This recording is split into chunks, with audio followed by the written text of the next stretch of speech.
आपके संस्थानों में ही हो सकता है मेरे बच्चों। मैं एक बार आदरणीय प्रधानमंत्री चाहते थी, पहली बार क्योंकि मैंने चुनाव लड़ा, वो चीज यहाँ पे नहीं करते, लास्ट टाइम मैं शिक्षक वर्ग का, तो पहली बार मैं मुजफ्फरनगर के अंदर लाला जगदीश प्रसाद सरस्वती विद्या मंदिर में मुझे जाने का मौका मिला। आदरणीय सतीश उपाध्याय जी उस समय वहां पे प्रधानाचार्य हुआ करते थे और खास तौर से उन्होंने मुझे कहा कि मलिक साहब, आपको असेंबली के टाइम का आना, प्रार्थना के टाइम का आना, मैं पहली बार ऐसा माहौल देखा। और अपने उद्बोधन में मैंने ये बात कही कि अगर मुझे विद्या भारती के माहौल का पहले पता होता तो मेरे बच्चे डीपीएस ग्रेटर नोएडा में ना पढ़ते, किसी विद्या भारती के संस्थानों में पढ़ते मेरे बच्चों। तो आपको गर्व फील होना चाहिए और इन संस्थानों को चलाने वाले जो भी लोग हैं जिसकी सोच रही होगी, और फिलहाल आपके जितने भी गुरुजन हैं, मैं चाहूंगा एक बार सभी बच्चे हाथ ऊपर करेंगे, हाथ ऊपर करेंगे सारे के सारे बच्चे, और एक बार जोरदार तालियां गुरुजनों के लिए।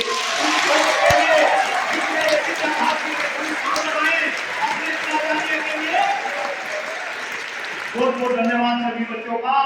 अब बच्चे थोड़ा मुद्दे पर आते।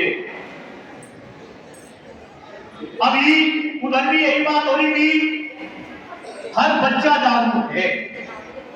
आप असली राष्ट्रभक्त आप हैं, असली समाज को बढ़ाने वाले आप हैं। लेकिन मेरे बच्चे, हमारे समाज में, हमारे देश में कुछ समस्याएं है। वे समस्या भी आपको पता होनी चाहिए।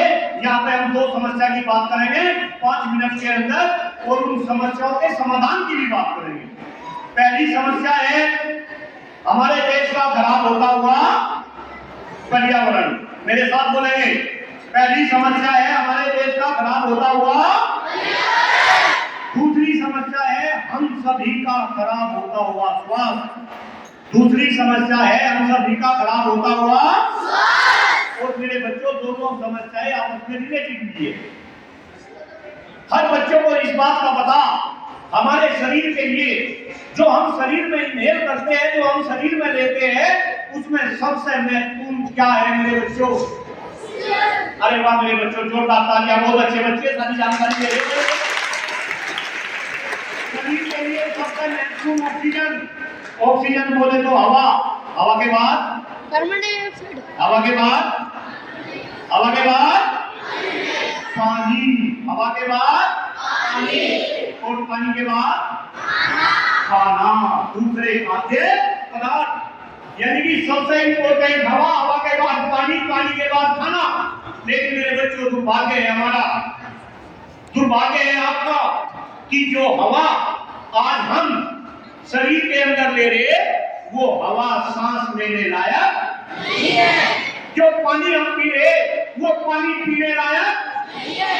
जो खाना हम खा रहे, वो खाना खाने लायक नहीं है। और मेरे बच्चे, इसके पीछे सबसे बड़ा कारण है, तो वो है हमारे देश का खराब होता हुआ। समझ आती बात? आया ना? पक्का? और क्योंकि पर्यावरण खराब है, यही कारण है कि आज हम सभी का स्वास्थ्य भी खराब है। अक्सर ये बात मैं पूछता हूँ, अलग अलग जब मैं शैक्षणिक संस्थानों में जाता हूँ, एक क्वेश्चन मैं हर बच्चे से पूछता हूँ। यहाँ पर भी मैं उस क्वेश्चन को पूछ रहा, आप में से कितने बच्चे ऐसे हैं? क्योंकि आने वाले टाइम में आप इस भारत आगे जाता है, मुझे पता है कल को आने वाले टाइम में आप में से ही कोई बच्चा नरेंद्र मोदी बनेगा, कोई बच्चा योगी बनेगा, कोई अच्छा फिलोक्रेट बनेगा, कोई अच्छा डॉक्टर बनेगा, कोई अच्छा इंजीनियर बनेगा। इस देश को आप चलाएंगे, चलाएंगे नहीं चलाएंगे? और मेरे बच्चों, आप मेरे इस क्वेश्चन का जवाब देंगे, आप में से कौन बच्चा ऐसा है जो ये कहेगा कि मैं स्वस्थ हूँ? स्वस्थ का मतलब है शारीरिक और मानसिक रूप से स्वस्थ, यानी कि उस बच्चे को कोई बीमारी नहीं है। हाथ ऊपर करेंगे जो बच्चे स्वस्थ है, जांच हो जाएगी, जांच कर लूंगा। हाथ ऊपर करेंगे जो बच्चा स्वस्थ है, जरा हाथ ऊपर करो, करो हाथ ऊपर जो स्वस्थ हो, करो हाथ ऊपर। और प्राचार्य जी, खास तौर से शिक्षक भाई एवं बहन ध्यान देंगे, अगर कुछ बच्चे हाथ ऊपर कर रहे, चलो मैं मान के चल रहा 10% बच्चे स्वस्थ है, ये क्वेश्चन डॉक्टर कुलदीप मलिक अलग अलग मंचों से करता है। आज के बाद अलग अलग टीवी चैनल की डिबेट में भी अक्सर आप मुझे ये कहते हुए सुनेंगे, जिस देश में 90% हुआ है स्वस्थ हो, जिस देश में हर बीमारी के सबसे ज्यादा बीमार लोग हो, मेरे बच्चों आप कैंसर की बात करो, बीपी की बात करो, डायबिटीज की बात करो, हर बीमारी के सबसे ज्यादा बीमार लोग आज कहां हैं? हिंदुस्तान में है, अपने देश में है। क्या अस्वस्थ बच्चों के दम पे ये देश आगे बढ़ सकता है क्या? बताना आया ना? तो मेरे बच्चों हमें क्या करना पड़ेगा? स्वस्थ बनना पड़ेगा। और अगर स्वस्थ बनना तो हमें अपने देश के पर्यावरण को क्या करना पड़ेगा? सुधारना पड़ेगा। आप देखो जितनी नदियां है, पहले नदियों का पानी लोग पिया करते थे ना। आपने सुना होगा आपके बाबा दादा खेतों में जो है नदी का पानी पी लेते थे। अब वे नदियों का पानी पीने तो अलग, जब हम नदियों के पास जाते हैं तो हम अपनी नाक बंद कर लेते हैं, वहां सांस भी लेना पसंद नहीं करते। AQI का कुछ बच्चे मतलब जानते होंगे। AQI बोले तो है कोई बच्चा बहुत अच्छा है मेरे बच्चे, क्या नाम आपका? अरे जरा बोलता आज लो अच्छा बच्चा भाई, ऐसे बच्चे क्या बात नहीं लगे भाई, क्या नाम आपका बताओ? AQI बोले तो एयर क्वालिटी। जोरदार तालियां इस बच्चे के लिए जो AQI बोले तो एयर क्वालिटी में क्या होता है? एयर क्वालिटी में हवा की पर्यावरण कितना साफ है। अरे मेरे बच्चे दिल जीत लिया आपके बच्चे।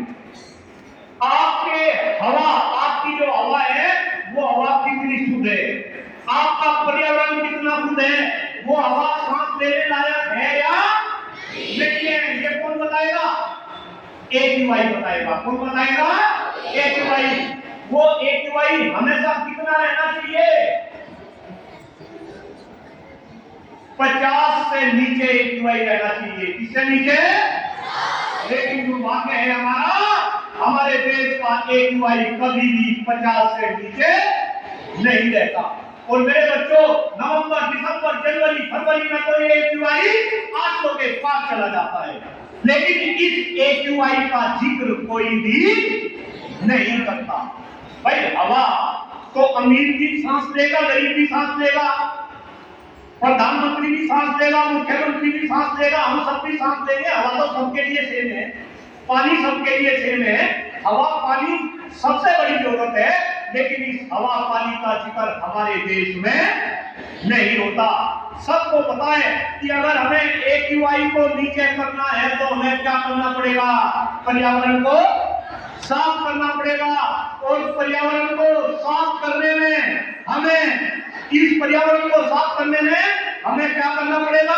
सबसे ज्यादा पेड़ लगाने पड़ेंगे। क्या लगाने पड़ेंगे?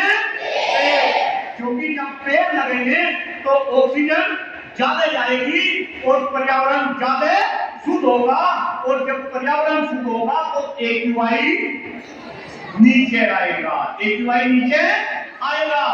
मेरे बच्चों ये बात मैं आपको इस वजह से बता रहा क्योंकि मैं खुद पेड़ लगाने का काम करता हूं। लोग ऐसा बोलते हैं कि मैं लाखों पेड़ बरगद के लगा चुका। बरगद बाबा के नाम से भी आप सोशल मीडिया पे मेरे बारे में जानेंगे। अगर मैं लाखों पेड़, एक अकेला इंसान अपने कुछ बच्चों की मदद से, छात्रों की मदद से लाखों पेड़ लगा सकता है। आपके बराबर में ग्रेटर नोएडा है, जाते होंगे ना ग्रेटर नोएडा? आज के बाद आप ग्रेटर नोएडा जाएंगे, आप किसी भी जगह पे खड़ा होकर अगर अपनी नजर बुलाएंगे, आपको कोई ना कोई बरगद का पेड़ लगा मिलेगा। वो एक